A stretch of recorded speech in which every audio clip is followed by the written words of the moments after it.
Pragmatique et passionnée, comme Lucie, qui a longtemps hésité entre ses deux passions, les sciences et le cinéma. Au final, celle-ci pourrait bien se rejoindre. Je suis actuellement en année de césure. C'est une année entre la 2e et la 3e année où on peut explorer les différents domaines, faire des stages pour découvrir un peu différentes choses. Quand j'étais en prépa, j'hésitais entre école d'ingénieur, école de cinéma. Et... Qui est là en école de cinéma? Ouais. Tombe bien. Et j'ai finalement décidé de passer les concours ingénieurs et pas les concours d'école de ciné. Tu voulais garder le cinéma comme une passion. Exactement. Okay, annonce, femme ingénieure, séquence Lucie, première. Lucie qui est quand même à fond sur le clap. C'est mon rêve.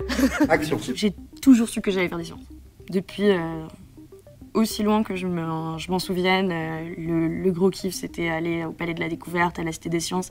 J'ai jamais vu ma vie autrement. Tu savais déjà, au moment où tu as fait l'école d'ingénieur, que tu voulais faire de la recherche ou tu l'as su après? Complètement. À part quand j'ai hésité avec le cinéma, mais globalement, c'était la voix qui m'attirait.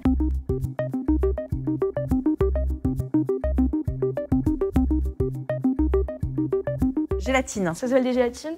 Je crois qu'en ciné, en fait, pour parler de la couleur, on parle de la température de couleur. À la base, ça vient de la physique. Ça vient de ce qu'on appelle le rayonnement de corps noirs. En regardant des objets interstellaires, je regarde leur couleur et du coup, j'en déduis la température.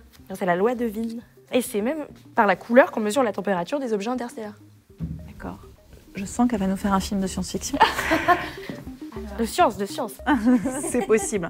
Je sais que l'astrophysique, ça a inspiré beaucoup de films. Interstellar. Soit je travaillerais sur le champ magnétique dans le milieu interstellaire. Voilà. Entre les étoiles, il y a des nuages de gaz, de poussière, d'atomes, de molécules, et qui sont soumis à des champs magnétiques.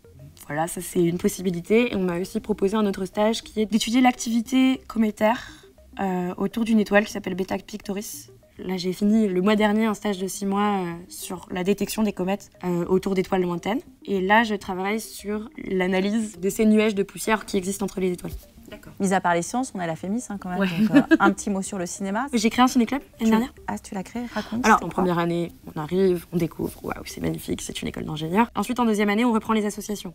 Et du coup, en deuxième année, j'ai repris ce ciné-club, refait une programmation, etc. Et on faisait une projection par semaine. J'ai des bouquins chez moi, comment lire un plan, comment lire une séquence, etc. Et c'est ça qui me plaît beaucoup quand je regarde un film, de dire c'est ce choix-là qui a été fait, pourquoi ça a été ce choix-là, qu'est-ce qui a été dit en fait. Tu décryptes. C'est ça, c'est décrypté. Le fait d'être à la Fémis, là, un petit pincement au cœur en rentrant dans les locaux ou pas? Des frissons. Franchement, les cheveux qui se sont dressés sur la nuque, j'étais... Et enfin, alors ça c'est l'incontournable du cinéma, fond vert. Du coup, est-ce que vous pouvez mettre, par exemple, avec des comètes qui passent? C'est possible ça? Mais tout est possible. Super. Voilà. Ou alors, comme ça, je m'assois, et puis là, vous mettez une chaise de réalisateur, et je dis, on la refait? Non, c'est mauvais, du début. Voilà. Ligne 14. Exactement.